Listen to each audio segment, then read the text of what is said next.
A little preview of a celebrity bike auction taking place out in Los Angeles. Peter Kiernan over here. Peter, how are you?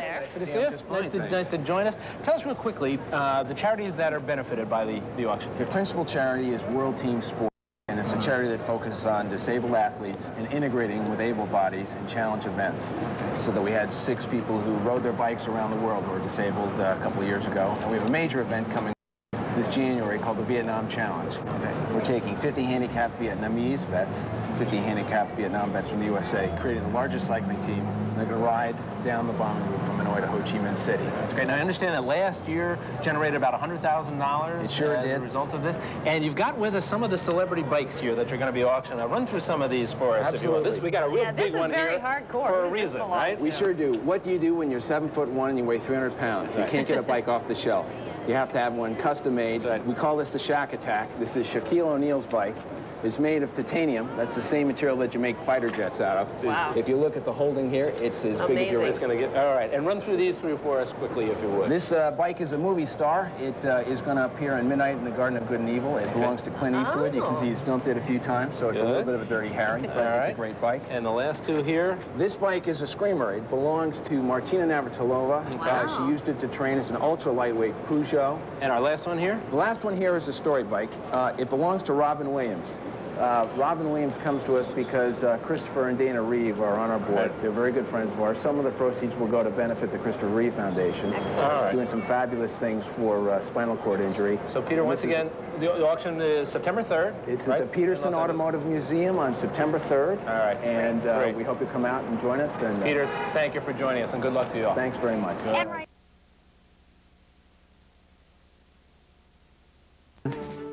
So I had fun with not taking the marketing very seriously. You're fantastic. I love you all. Every year, he puts his management responsibilities at Goldman Sachs aside, joining athletes from around the world. His next stop, Vietnam. These events are like tossing a pebble into the water. Once they start, the momentum is really incredibly invigorating, and it's probably more so with the Vietnam Challenge than anything else that we've mounted, in that there is a deep, deep desire to heal the wound of Vietnam in this nation.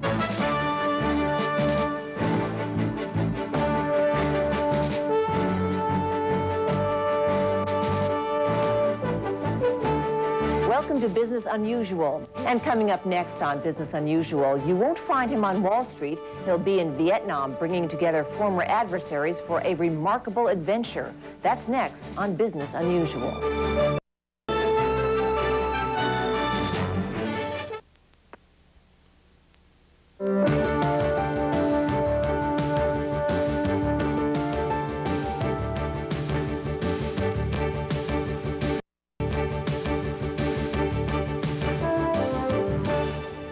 While many of us will bring in the new year with friends and family, one executive prepares for an unusual journey. Whether climbing Kilimanjaro or cycling around the world, his organization, World Team Sports, brings together abled and disabled athletes, showcasing willpower, determination, guts, and glory.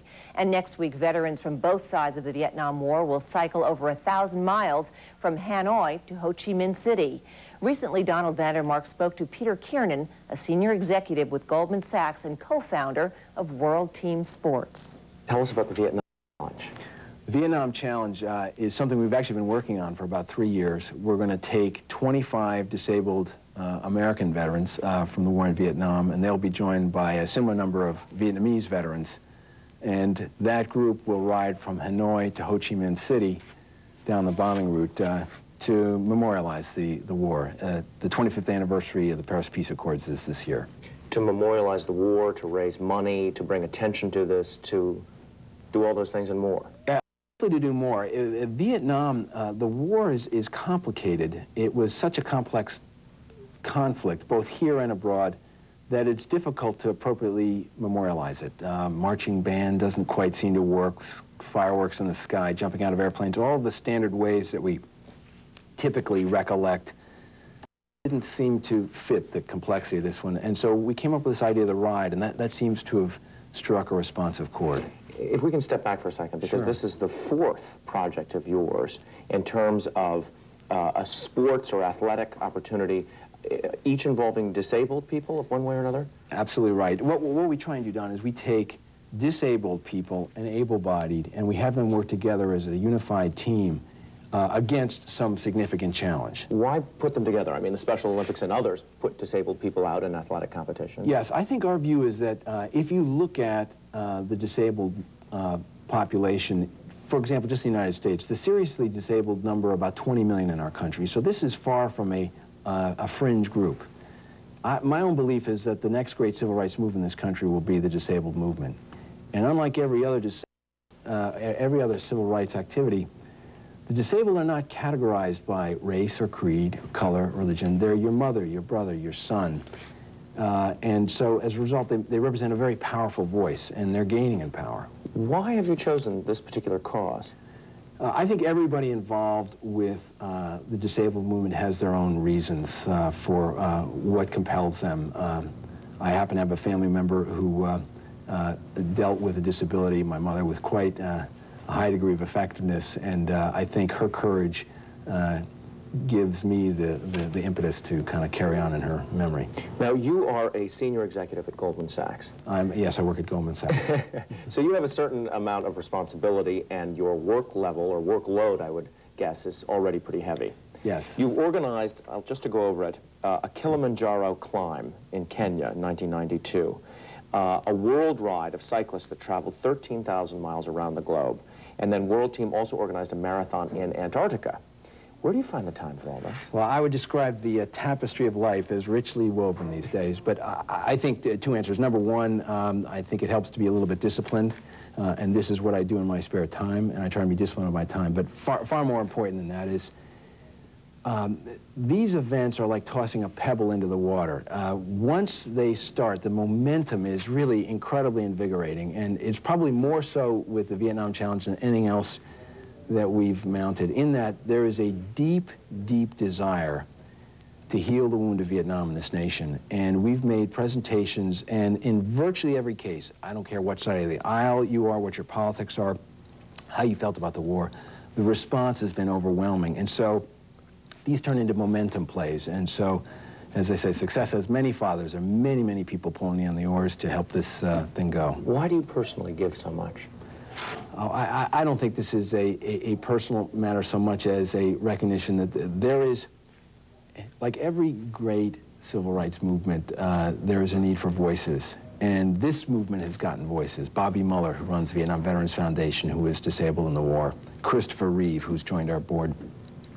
Seeing that those people are articulating a vision and an insight that is shared by millions and millions of Americans, that's something that's fun to be a part of. I want to address the issue, though, of giving. And someone who works really hard and really doesn't have a lot of time on their hands, one could argue or understand if you had made a lot of money and retired and wanted to do this. You are still a very active executive. And you don't only just do this for World Team Sports, you are the chairman of the Robin Hood Foundation, a founding board member of the Christopher Reeve Foundation. You serve on you're chairman of the St. Vincent's Hospital in Westchester, on the board of St. Vincent's in New York. You sit on the board of Williams College.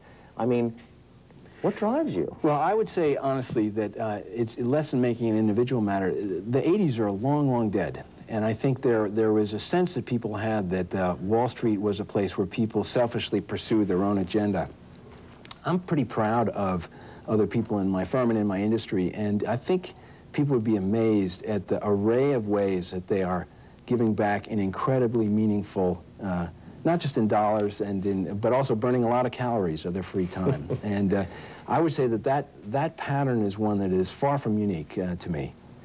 Not to sort of pull us down off this wonderful height that we've reached in terms of giving back to the world and to these various great organizations, but does this help you with your job? I would say it does in a couple of ways. First of all, there is nothing like perspective. When you're in the middle of a deal or something doesn't quite go your way, which is typical every day, there is nothing like spending time kind of grinding through the Gobi Desert with someone who is paralyzed from the waist down, who is just driven by one sole ambition, which is to get across that desert. I think to spend 2 weeks doing that, as I did a couple of summers ago, gives one perspective that is incredibly valuable, and I would highly recommend it to anyone. Lastly, if you could elaborate a little bit more on that particular issue, which is elaborating or elevating spirits, and particularly for those people who very much recognize the confines, at least of their own bodies. You know, it's a funny thing. In some ways, we all carry our own disability. We all have our own demons that we wrestle with. You would be amazed to know that when we have these challenge events for the disabled, the people of disability who are out there grinding on their hand cycles are like a magnet. They're literally like a beacon, and they draw people in. We've had people literally sprinting across a parking lot or a factory emptying out, people rushing to see it. And it's partially the raw courage that's being demonstrated, but there is this kind of highly energizing effect that is contagious when you see it. And so when we were, I'll give you one example, we were coming into Paris, and there were 4 hand cycles, and behind the 4 hand cycles were 2 miles of bicycles that had joined on just because they were mesmerized by this. The streets of the Champs-Élysées were packed with Parisians who were watching this.